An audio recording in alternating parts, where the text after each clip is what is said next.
2018-19 চনৰ বাজেটত আমি কাজিৰঙাত এখন অৰ্কিড উদ্যান কৰাৰ সিদ্ধান্ত লৈছিলোঁ।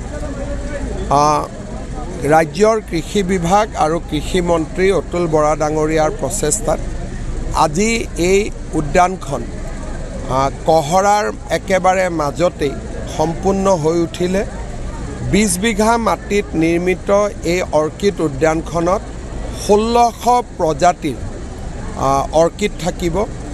ইয়াতে অৰ্কিডৰ লগত চিলড্ৰেনৰ কাৰণে খেলাৰ ব্যৱস্থা, ল'ৰা ছোৱালীয়ে অৰ্কিডৰ বিষয়ে জানিবলৈ ইণ্টাৰপ্ৰিটেশ্যনৰ ব্যৱস্থা আৰু পৰম্পৰাগত খাদ্যৰ ভোজনালয়কে আদি কৰি কেইবাটাও সুবিধা ইয়াত সন্নিৱিষ্ট কৰা হৈছে।